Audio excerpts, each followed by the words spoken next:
Baik ya, memang ini permasalahan kita nih para perempuan. Di saat kita lagi datang haid, mau sholat nggak boleh, mau baca Quran nggak boleh, puasa deh gitu, puasa nggak boleh juga.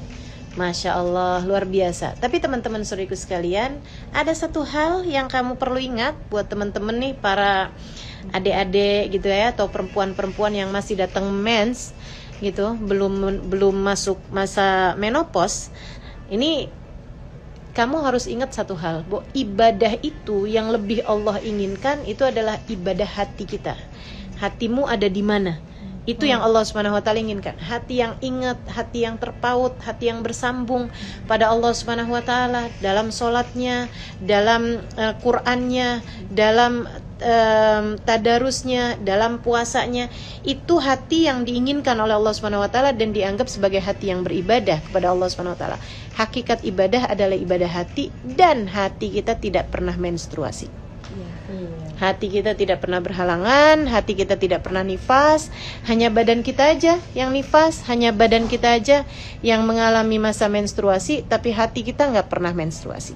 Karenanya kemudian pada bulan suci Ramadan, membaca Al-Qur'annya nggak boleh, tapi mengingat Allah. Mengingat Allahnya boleh.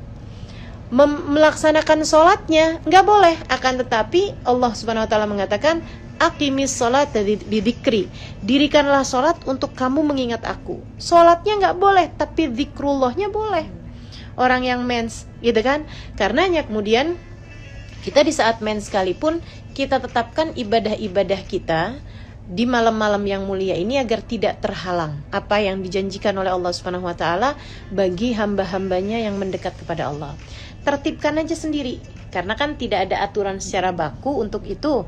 Maka silahkan atur-atur sendiri, misalnya dari mulai malam 20 sampai ke malam terakhir gitu ya, atau malam 21 gitu kan hitungannya, sampai dengan malam terakhir di bulan suci Ramadan. Setiap malam membaca, misalnya asyhadu alla ilaha illallah, astaghfirullah, nas'alukal jannata wa na'udzubika minan nar gitu ya.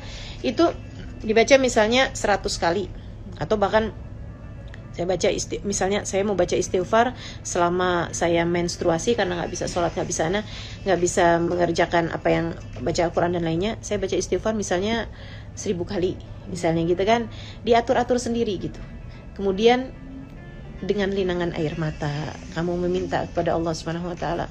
Hatimu sedang dalam keadaan suci. Hatimu sedang meminta kepada Allah Subhanahu wa taala, dan itu sangat mungkin untuk doamu didengar, untuk hatimu didengar, meskipun badanmu sedang mens, badanmu sedang berhalangan, tapi hatimu tidak pernah berhalangan. Dan Allah Subhanahu wa taala memandang hati lebih daripada memandang badan, seperti yang disampaikan Allah dalam salah satu hadis Nabi Muhammad alaihi wasallam, yang diceritakan oleh Nabi Muhammad dalam salah satu hadisnya, innallaha la yanzur ila suwarikum wala ila absyarikum walakin yanzur ila qulubikum. Sungguhnya Allah Subhanahu wa taala tidak melihat kepada zahir kalian dan tidak melihat kepada kulit kalian, akan tetapi yang Allah lihat pada hati kalian. Maka pastikan bahwa bahkan saat kita sedang mens sekalipun, hati kita tetap terpaut kepada Allah, tetap mengingat Allah, tetap memohon ampunan kepada Allah Subhanahu wa taala. Dengan cara itu, limpahan karunia, semua pemberian yang Allah Subhanahu wa taala bagi-bagikan pada bulan suci Ramadan tetap berhasil kita dapatkan, kita raih insyaallah.